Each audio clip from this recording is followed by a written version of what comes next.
Actually, I want to share with you some finance information. Is going to be affecting your pockets, so you might as well know about it.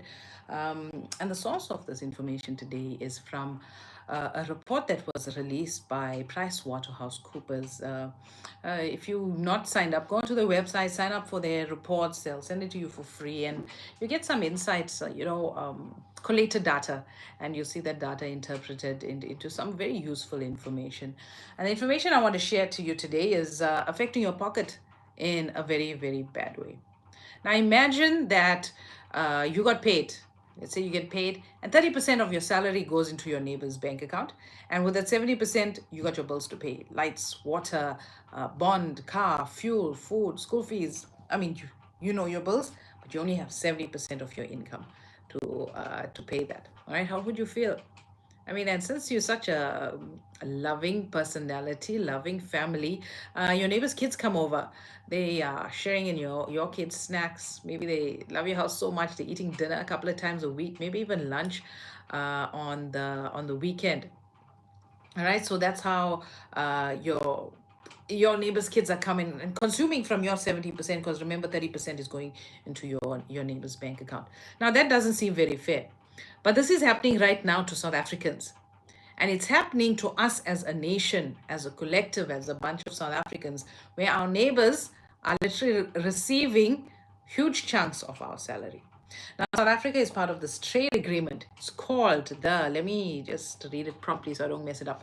The Southern African Customs Union Agreement. Agreement is with our neighbors, not all of our neighbors. It's with Botswana, Eswatini, Namibia, and Lesotho. All right. And the basic crux of this agreement is to say that, okay, when we trade among each other, there's some reduced duties, in some cases no duties. And when we buy stuff from overseas, Europe, China, etc., they negotiate as a collective, and those duties are somehow shared. I don't know why they are shared, because we are such a huge country. If you look at, I mean, not just in size, but in population and consumption levels as well. I mean, Eswatini, Lesotho, Namibia, small, tiny populations. I mean, in most cases, it'll barely cover the population of I don't know, Eastern Cape, KZN, or anything like that. So tiny compared to us, and they are getting a share in our tax money. Right, so part of this agreement is all of those duties are sort of pooled together, and it's shared among these countries, and South Africa is not getting her fair share.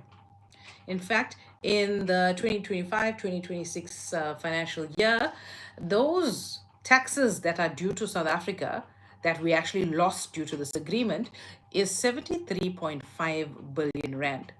Ironically, that's the exact amount that government wanted to fill when they came up with their 2% VAT craziness last month. All right. So we have massive revenue streams. We have massive revenue streams as a nation. We just have a very incompetent government. Now, government has tried to renegotiate this deal, but they haven't gotten very far. And this is a huge deal for our neighbors. For example, Botswana gets 30% of this of the 30% of this the trade agreement makes up 30% of their budget, right? So massive for Botswana. 40% of this trade agreement goes towards the Eswatini national budget. All right. And we are getting the crumbs, being the biggest consumer, and having the most trade compared to those countries. We are getting a very, very raw deal. Government has tried to sort this out since 2011, but all it is a lack of political will from their part, because we have just gotten an ambassador back that chose to insult the most powerful man in the world at his doorstep. We have the political will and the money to fund battles in Africa and at The Hague, while South Africans, the everyday South African, cannot meet their basic needs such as lights, water, and food. We are a rich country, we are a resourceful country, and we're stuck with a crappy government. And as South Africans, we need to vote better. We need to get the message out to those that vote for socialism and those that vote for communism, that this is not going to work. This is communism is going to sink us in this country. We need more free market policies. We need our fair share as a nation. And The South African taxpayer cannot be bailing out not just the ANC and the government and other neighboring governments as well. Taxpayer money is for South Africans. All right, so I hope you share this message with friends, family.